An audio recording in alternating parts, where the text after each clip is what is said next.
नमस्कार, स्वागत है आपका मनी मैटर्स फॉर वुमेन में। मैं हूं चारू गर्ग। हम बात कर रहे हैं महिलाओं की फाइनेंशियल प्लानिंग की। अगर महिलाओं के कोई भी फाइनेंस रिलेटेड सवाल है वो हमसे जुड़ सकती हैं। आज हमारे साथ जुड़े हैं हर्षवर्धन रूंगटा, जो है सर्टिफाइड फाइनेंशियल प्लानर। हर्षवर्धन जी, स्वागत है आपका शो में। चलिए, शो शुरू करने से पहले हम बता दें कि महिलाओं के जो भी सवाल हैं पर्सनल फाइनेंस से रिलेटेड, आप हमसे कैसे जुड़ सकते हैं। आप हमें मेल कर सकती हैं she@znetwork.com पर। साथ ही आप हमें SMS कर सकती हैं। हमारा कोड लिखिए she, अपना सवाल लिखिए और भेज दीजिए 57575 पर। चलिए, हमारी पहली दर्शक जुड़ी हैं अंजलि रायपुर से। अंजलि, पूछिए अपना सवाल। हाँ मैडम, मुझे ये सवाल करना है। मेरी उम्र 40 वर्ष है और मेरी जो सैलरी है वो 45,000 के लगभग है, मगर मैंने अभी तक कोई भी ऐसा इन्वेस्टमेंट नहीं किया जिससे मेरे आगे भविष्य के लिए कोई काम आ सके। मैंने बहुत ही कम पॉलिसी ली है, जिसमें से LIC की सिर्फ एक पॉलिसी है, जीवन सरल। उसके अलावा मेरे पास ऐसी कोई भी पॉलिसी नहीं है, या मैं अपने मनी को सेव करना चाहती हूँ, जिसकी वजह से मैं आने वाले समय में अपनी जो भी है जीवन को अच्छे चला सके। क्योंकि मैंने अभी मैरिज नहीं किया, तो मैं ये सोचती हूँ कि मेरी जो भी मेरे जितने भी आय का जितना भी हिस्सा है वो एक बेहतर जिंदगी गुजार सकूं। जी अंजलि, बिल्कुल। चलिए, पूछते हैं हमारे एक्सपर्ट से। हर्षवर्धन जी, जैसे इन्होंने बताया इनकी एज है 40 और ये अनमैरिड है। इन्होंने LIC की पॉलिसी ली हुई है और इनकी सैलरी जो है अराउंड 50,000 है। तो इनको कहाँ पे इन्वेस्टमेंट करने के लिए एडवाइस करेंगे आप?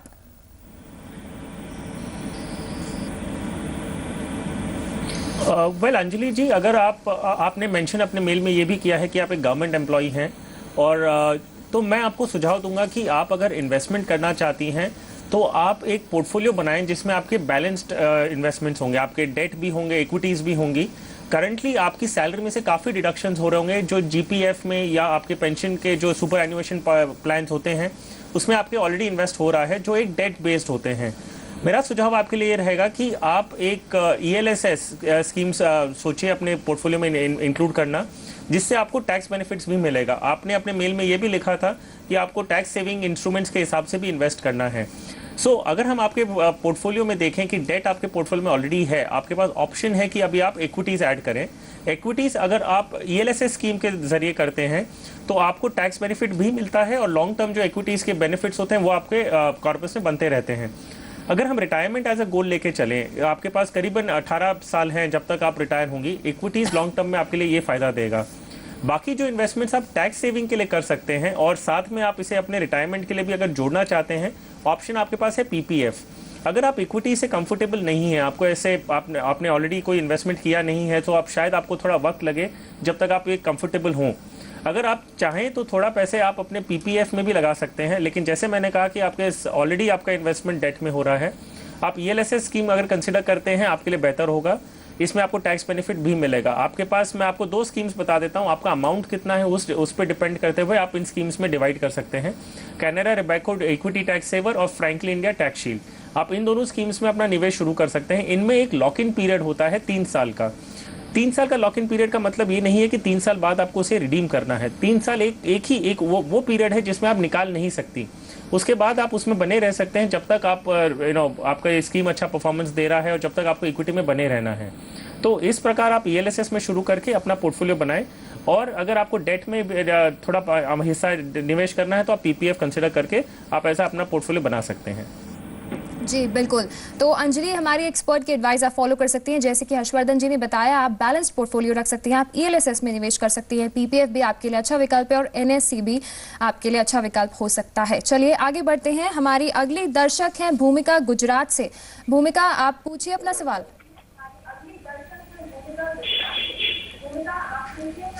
जी भूमिका। हाँ जी, सवाल पूछिए अपना। हेलो। हाँ जी, हम सुन पा रहे हैं, आप अपना सवाल पूछ सकती हैं। हाँ, मैं 5 साल के रिटर्न, हाँ मैं अगले 5 साल के टर्म पर कुछ इन्वेस्ट करना चाहती हूँ। तो हर 5 साल में अच्छा रिटर्न मिले, ऐसी कोई स्कीम कर मैं कहाँ रोक सकती हूँ? जी चलिए पूछते हैं हर्षवर्धन जी से। हर्षवर्धन जी, जैसे इन्होंने अपने डिटेल पोर्टफोलियो में भी लिखा है, इन्होंने LIC जीवन आनंद लिया हुआ है, PLI और बैंक RD भी लिया हुआ है, जहां पे ये न्यूनतम निवेश करती हैं, तो इनका पोर्टफोलियो कैसा है?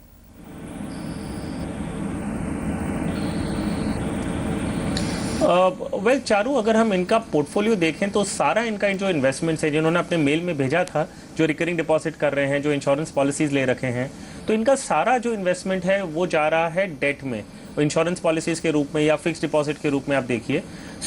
मैं आपके बाकी दर्शकों को भी अगर एक चीज़ कहना चाहेंगे हम कि अगर आप 100% अपना इन्वेस्टमेंट्स डेट में कर रहे हैं, ये समझ के कि इक्विटीज़ में रिस्क है या कोई और दूसरे एसेट क्लास में रिस्क है, तो अगर आप 100% डेट में कर रहे हैं तो ये भी एक बहुत बड़ा रिस्क अपने आप में है। क्या रिस्क है इसमें? वो है इन्फ्लेशन का रिस्क। हम ये देखते हैं कि अगर हम इक्विटीज़ में निवेश करते हैं, 100 रुपये हमने निवेश किया, अगले साल शायद ये थोड़ा कम हो जाए, इक्विटी मार्केट बहुत फ्लक्चुएटिंग रहते हैं, तो अगर हम 100 रुपये अगर डेट में कर रहे हैं तो उसमें भी आपका कैपिटल इरोड हो रहा है, क्योंकि इन्फ्लेशन आपके जो परचेसिंग पावर है पैसे का, वो ऐसे भी घटाते जा रहा है। तो इस प्रकार हम ये नहीं कह रहे हैं कि भाई आप 100% डेट में मत करिए, वो बात नहीं है। कोई भी पोर्टफोलियो आपको एक बैलेंस पोर्टफोलियो बनाना चाहिए, जिसमें इक्विटी होता है, डेट होता है, थोड़ा प्रेशियस मेटल्स होते हैं जो गोल्ड या सिल्वर के रूप में, आप रियल एस्टेट में भी एक्सपोजर ले सकते हैं। आपकी इनकम और जो आप लॉक इन पीरियड देखते हैं वो आपके जब तक ये पैसे आपके निवेश कर सकते हैं, ये सब नज़र में रखते हुए आप ये सारे एसेट्स में आपके बैलेंस होना चाहिए। जहाँ तक इनका सवाल है, इन्होंने अभी जो सारे पैसे कर रखे हैं वो है डेट में। उसी चीज़ को उसी लिहाज को नज़र में रखते हुए मैं ये सुझाव दूंगा इन्हें कि ये थोड़ा, जैसे हमने अंजलि के बारे में अंजलि से कहा था, उसी प्रकार मैं इनसे भी कहूँगा कि ये थोड़े पैसे अपने इक्विटीज़ की तरफ नज़र करें। 5 इयर्स का इनका होराइजन है, तो 5 इयर्स के होराइजन से अगर ये एक बैलेंस्ड फंड लेते हैं जिसमें इक्विटी कंपोनेंट ज़्यादा होता है, HDFC प्रूडेंस फंड एक ऐसा प्रोडक्ट है जिसमें 75% इक्विटीज़ में होता है और 25% डेट में होता है, तो ये पर्टिकुलर प्रोडक्ट में निवेश कर सकते हैं, जिसमें इन्हें एक बैलेंस्ड नज़रिए से 5 साल का टाइम होराइजन रहेगा। तो जो भी आगे के पैसे निवेश करना चाहते हैं, SIP के जरिए या STP के जरिए ये HDFC प्रूडेंस फंड में निवेश कर सकते हैं। जी बिल्कुल हर्षवर्धन जी, जैसे आप बता रहे हैं इनका सारा इन्वेस्टमेंट जो है अभी डेट की तरफ है, तो इनको एलोकेशन जो है वो प्रॉपर्ली सारे ऑप्शंस ये देख सकती है, म्यूचुअल फंड्स के, इक्विटी में भी इन्वेस्ट करने की एडवाइस ये देख सकती हैं। चलिए अभी रुकते हैं एक छोटे से ब्रेक के लिए, कुछ और सवालों के साथ हाजिर होंगे। आप देखते रहिए money matters for women.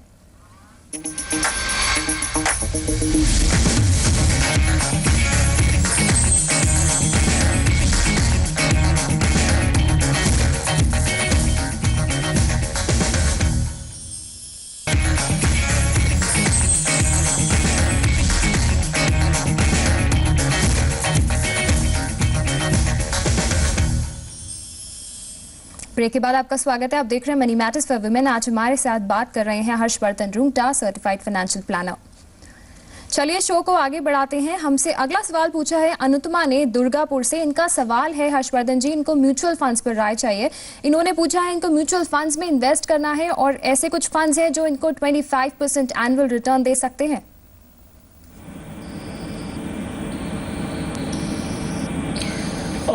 Well Charu, जो इनका म्यूचुअल फंड में निवेश करने का जो इनका क्वेश्चन था कि हमें किस फंड में निवेश करना चाहिए, एक कॉमन मिथ है कि अगर हम म्यूचुअल फंड्स की बात करते हैं तो वो 100% इक्विटी की बात हो रही है। जी नहीं, जब हम म्यूचुअल फंड की बात करते हैं, एसेट मैनेजमेंट कंपनीज आपको सारे ऑप्शंस देती है, जिसमें 100% इक्विटीज में निवेश होता है, गोइंग अप टू 100% डेट। उसमें बीच में आपके परसेंटेज रहते हैं कि आपको 30% इक्विटी है या 50% इक्विटी है, ऐसे आपके ऑप्शंस रहते हैं। कौन सी स्कीम में निवेश करना चाहिए, ये जानने पे ना कि उन्हें एक्चुअली कौन से सेगमेंट में करना है थोड़ा मुश्किल होगा। मेरा सुझाव इनके लिए रहेगा कि पहले थोड़ा समझ लें कि इन्हें क्या तरीके से इन्वेस्ट करना है और किस पर्पस के लिए करना है। जब ये इनके पास क्लैरिटी आएगी तब हम बता सकेंगे कि कौन सी सेक्टर में करना चाहिए, वो कौन से सेगमेंट में, विच इज डेट और इक्विटी, और उसमें भी कौन सी स्कीम्स में करना चाहिए। उस समय बताया हुआ ज़्यादा इनके लिए बेहतर होगा। और 25% की अपेक्षा रखना, उस लिहाज से अगर आप निवेश कर रहे हैं तो ये शायद गलत होगा। ये अप्रोच आपको चेंज करनी होगी। एक रियलिस्टिक रिटर्न समझ के चलिए कि आपको इक्विटी से जो लॉन्ग टर्म में है वो 14 से 15% मिल सकता है। डेट में अगर निवेश करते हैं तो आपको 10 से 12%, दैट्स द हायर लिमिट, आप सोच के अगर चलते हैं तो निवेश किया हुआ ज़्यादा बेहतर होगा। जी बिल्कुल हर्षवर्धन जी, तो आई थिंक इनको थोड़ा सोच के चलना पड़ेगा कि कौन से म्यूचुअल फंड्स इनके लिए बेहतर विकल्प हो सकते हैं। चलिए अगला सवाल लेते हैं जो ईमेल से है। नवीना ने पूछा है, ये न्यू दिल्ली से। इन्होंने पूछा है पेंशन प्लान पर इनको राय चाहिए, ये रिटायरमेंट प्लानिंग के लिए सोच रहे हैं, तो इन क्या ऑप्शंस देख सकते हैं ये हर्षवर्धन जी?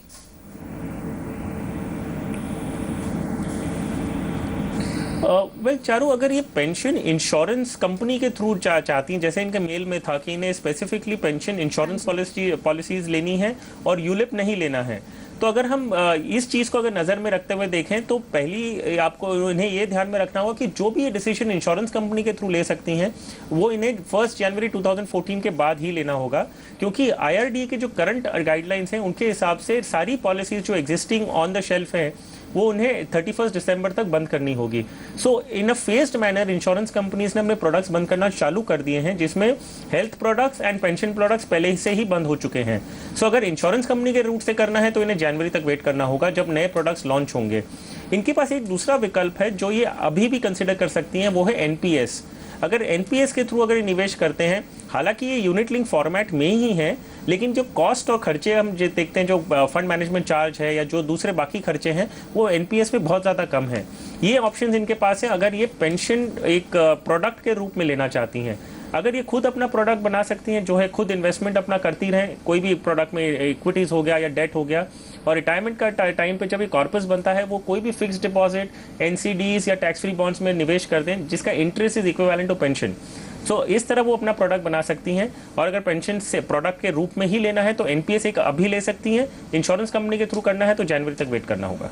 जी बिल्कुल, तो हमारे एक्सपर्ट की एडवाइस आप फॉलो कर सकते हैं। इन्होंने हालांकि यही लिखा है इनके यूलिप पे ये लेने के नहीं सोच रही हैं, तो ये PPF या NPS के विकल्प चुन सकती हैं। चलिए आगे बढ़ते हैं। हमारा अगला सवाल है जो विजया ने हमें SMS के थ्रू भेजा है दिल्ली से। इनको वेल्थ फाइनेंशियल प्लानिंग पर एडवाइस चाहिए। इनकी उम्र है 31 ईयर्स और इनके पति को इन ये दोनों मिलकर 50,000 का अमाउंट बैंक FD में हर मंथली ये डिपॉजिट करते हैं। तो हर्षवर्धन जी, इनको क्या एडवाइस करना चाहेंगे आप वेल्थ प्लानिंग पर?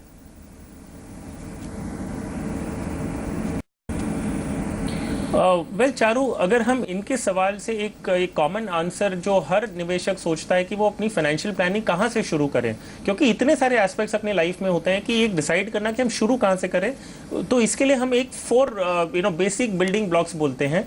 पहला है risk of living too short.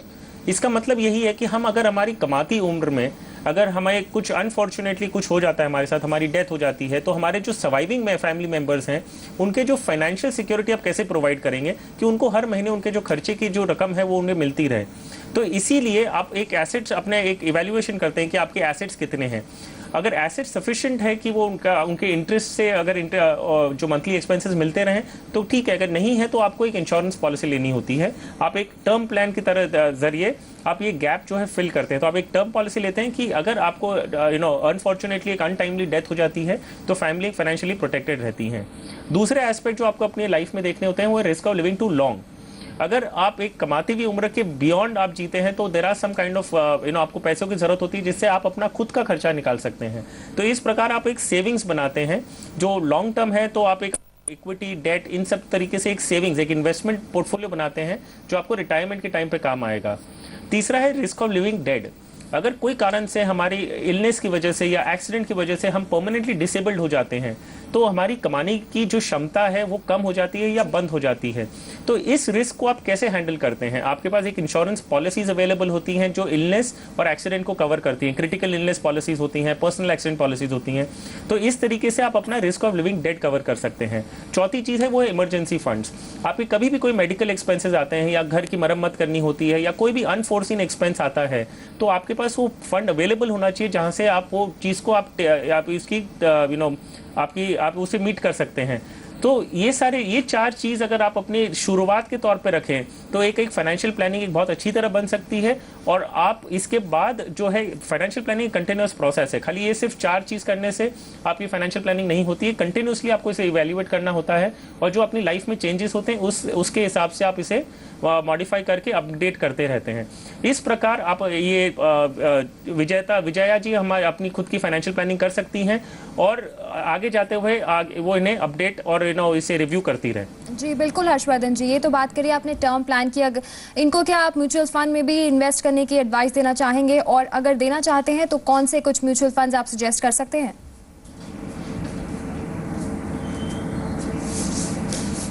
देखिए, म्यूचुअल फंड्स जब हम बात करें निवेश करने की, वो एक पर्टिकुलर रिक्वायरमेंट को एड्रेस करता है, और risk of living too long, या आप इमरजेंसी फंड्स के नज़रिए से भी आप जो रिकरिंग डिपॉजिट कर रही है, जो हर महीने का 50,000 रुपये कर रही हैं, ये वो अपनी इमरजेंसी फंड की तरफ यूज़ कर सकती हैं। पार्टली ये पैसे वो risk of living too long के लिए भी कर सकती हैं। सो अगर हम म्यूचुअल फंड की बात कर रहे हैं risk of living too long को एड्रेस करने के लिए, जो इनके रिटायरमेंट के लिए आप ये कॉर्पस बना सकती हैं, सो इक्विटी स्कीम्स में अगर निवेश करते हैं, शुरू करने का एक अच्छा तरीका है कि आप इंडेक्स फंड से शुरू करें, या आप एक बैलेंस फंड लीजिए जिसमें इक्विटी प्रोपोर्शन ज़्यादा हो सकता है, 75-85% हो सकता है, और बाकी डेट में हो। तो हमने HDFC प्रूडेंस फंड की बात की है, जिसमें 75% लगभग इक्विटीज़ में होता है, बाकी डेट में। अगर इंडेक्स फंड में करना चाहती हैं, Franklin India index fund, BSE Sensex plan, इनसे शुरू कर सकती हैं। मिनिमम नज़रिया इनके पास कम से कम 10 साल का अगर है, तो 100% इक्विटी स्कीम्स में भी करके ये अपना कॉर्पस बना सकती है, जो इन्हें रिटायरमेंट के टाइम पे काम आएगा। बाकी जैसे हमने कहा कि रिस्क ऑफ लिविंग डेड, एक पर्सनल एक्सीडेंट पॉलिसी ज़रूर लें, क्योंकि आपको एक्सीडेंट की वजह से अगर डिसेबिलिटी होती है, अर्निंग कैपेसिटी बंद हो जाती है, लेकिन आपके खर्चे चलते रहते हैं। It is as good as एक सिचुएशन जिसमें अगर किसी की डेथ हो गई और फाइनेंशियली कोई सपोर्ट नहीं है, तो एक पर्सनल एक्सीडेंट पॉलिसी और क्रिटिकल इलनेस पॉलिसी ज़रूर अपने पोर्टफोलियो में ऐड करें। इनके खर्चे बहुत ज़्यादा नहीं होते हैं, आप ये ऐड करते हैं तो आपका पोर्टफोलियो एक वाटर टाइट बन सकता है। जी बिल्कुल, तो विजय हमारी एक्सपर्ट की एडवाइस फॉलो कर सकती हैं। जैसे उन्होंने बताया, ये टर्म प्लान भी ले सकती हैं, और ये डेट और इक्विटी लेने पर भी विचार कर सकती हैं। आज इस शो में इतना ही। हम अगले हफ्ते आपसे फिर जुड़ेंगे। आप देखते रहिए मनी मैटर्स फॉर वुमेन।